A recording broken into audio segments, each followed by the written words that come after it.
Assalamualaikum warahmatullahi wabarakatuh. Saya Wanas Kakhair Muhammad dengan NIM 21120123143140150. Di sini akan menjelaskan sebuah sistem dengan mikrokontrol 851. Nah, di sini kita mendapati permasalahan.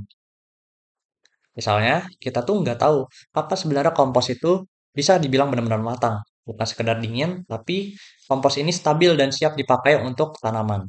Nah, jadi Smart Compost Maturity Sensor ini adalah sistem monitoring yang dirancang untuk memantau proses pengomposan secara berkelanjutan. Nah, alat ini akan membaca suhu, kelembaban, dan kadar gas CO2 atau VOC di dalam tumpukan kompos. Nah, data tersebut akan dianalisis untuk menentukan fase kompos, mulai dari fase aktif, transisi, atau fase matang. Nah, hasilnya akan ditampilkan ke dalam LED dan juga buzzer. Datanya juga akan disimpan ke dalam memori eksternal sebagai data historis. Nah, untuk komponennya seperti ini. Jadi untuk komponen intinya itu ada AT89S52 di sini sebagai sebagai MCU-nya dari keluarga 8051 sebagai pusat kendalinya. Lalu di sini kita punya ADC0808 di sini untuk membaca sensor analognya. Lalu di sini kita juga punya LM35 untuk sensor suhu, terus ada sensor kelembaban tanah, ada sensor gas CO2 dan lain sebagainya. Lalu kita juga punya SRAM eksternal di sini untuk media penyimpanan dan juga untuk data loggingnya.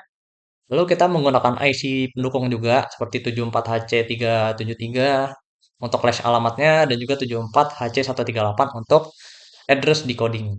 Nah, kita di sini juga pakai LED dan juga buzzer sebagai indikator pemetakan kompos. Oke, di sini ada diagram bloknya. Nah, kalau dilihat dari diagram blok, microcontroller 851 ini ada di pusat sistem. Nah, sensor-sensor analog itu akan masuk ke ADC, lalu data digitalnya akan dikirim ke microcontroller. Nah, microcontroller di sini akan berkomunikasi dengan SRAM eksternal melalui bus alamat dan juga data. Nah, keduanya ini akan dikontrol oleh Lex dan decoder. Nah, lalu akan muncul output digital seperti LED dan buzzer yang akan dikendalikan langsung dari port microcontrollernya. Nah, di sini ada skematiknya seperti ini. Kita ngebagi dua. Nah, di rangkaian ini, port P0 pada microcontroller akan digunakan sebagai bus data multiplexer. Nah, jadi sinyal data itu ada yang namanya ALE.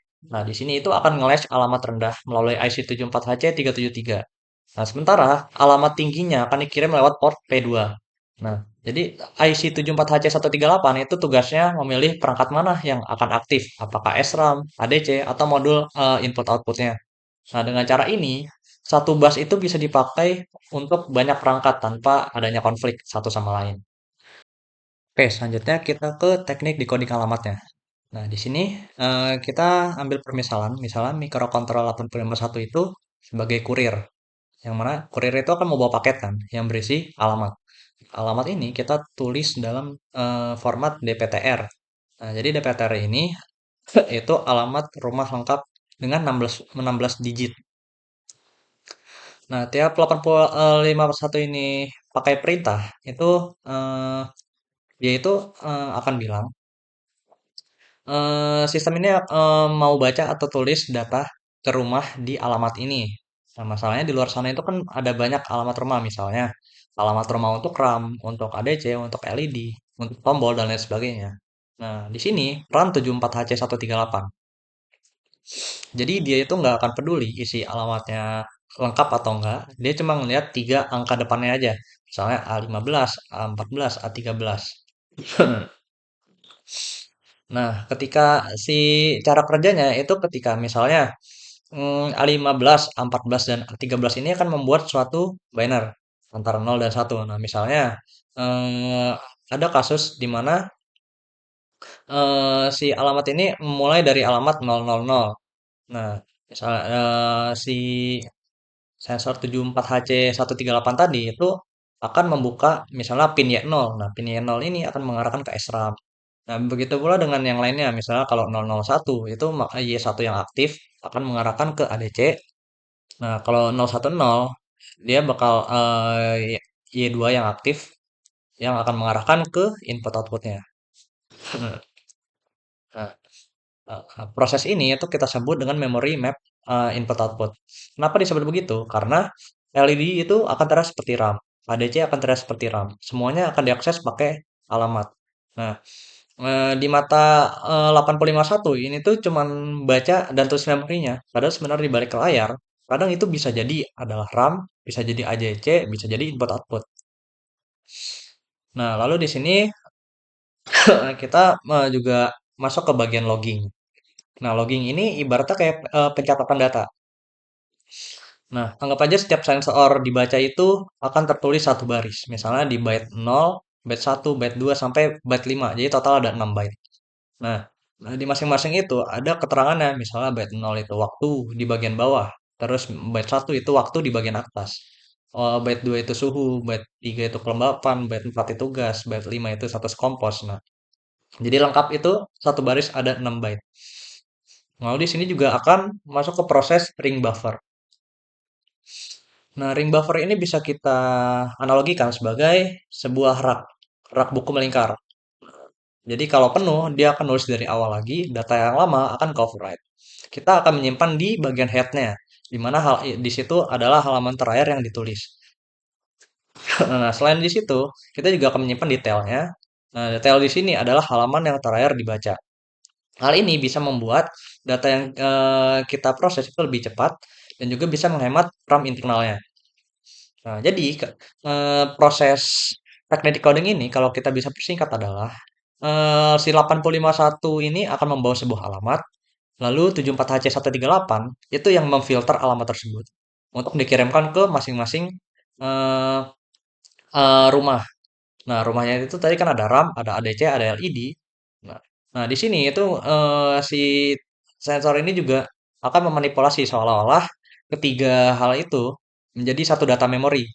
Nah, setelah semua pengirimannya selesai, itu akan ada proses logging, di mana pencatatan setiap alamat ke RAM.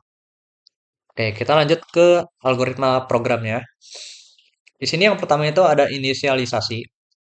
Jadi yang pertama itu kita mengatur port microcontroller, di mana port yang terhubung ke ADC itu akan diset sebagai input, dan untuk yang ke LED itu sebagai output.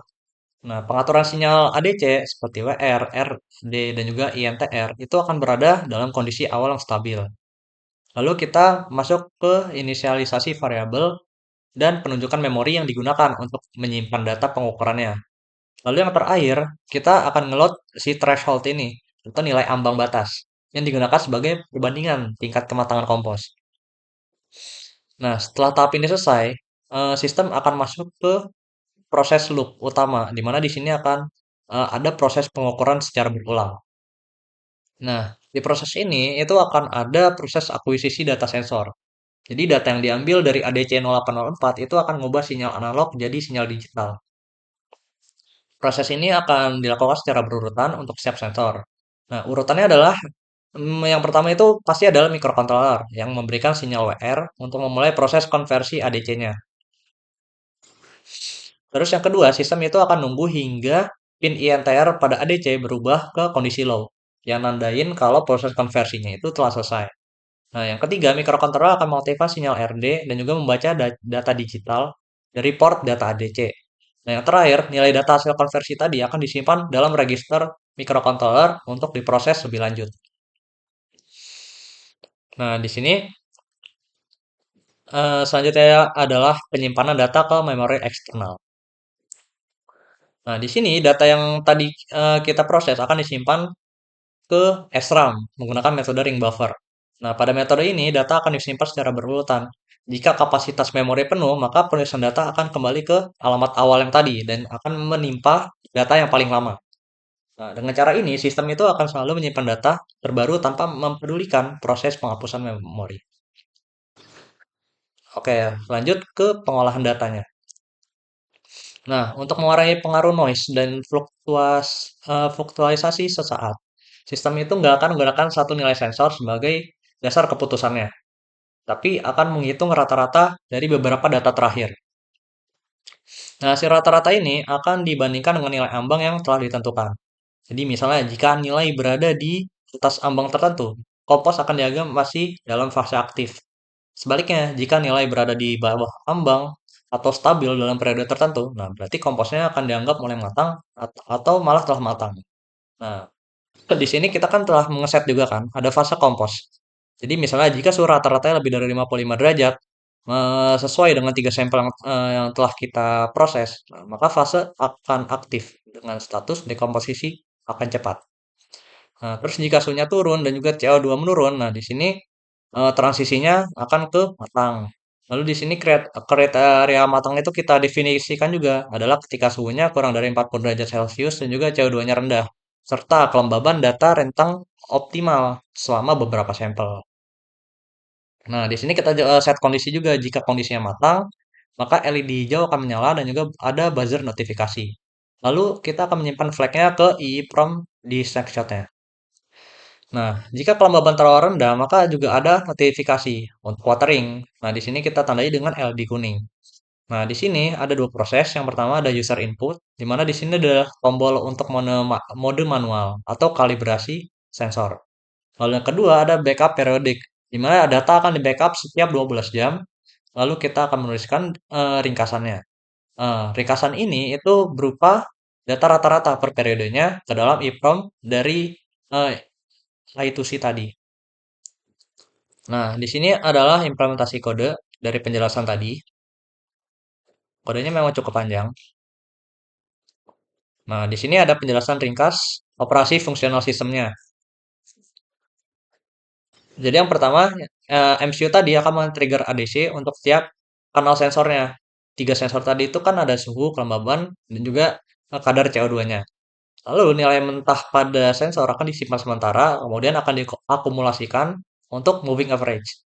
Nah, setiap sampel itu akan ditulis ke dalam SRAM eksternal sebagai ring buffer melalui kode ini. Lalu SRAM itu akan dipilih oleh 74HC138 berdasarkan bit alamat tertinggi. Nah, algoritma itu akan memeriksa pola suhu, CO2, kelembaban untuk menentukan fase compostingnya.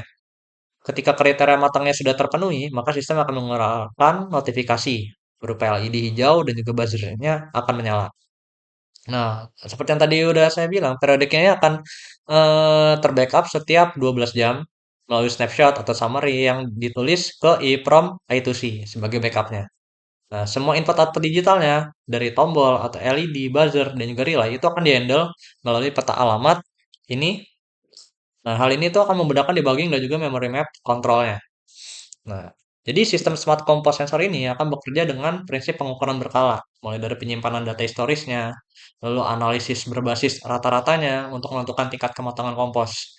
Nah, pendekatan ini tuh memungkinkan sistem memberikan hasil yang lebih akurat dan lebih andal dibandingkan dengan metode pengukuran saat. Oke, mungkin cukup sekian penjelasan dari saya. Assalamualaikum warahmatullahi wabarakatuh.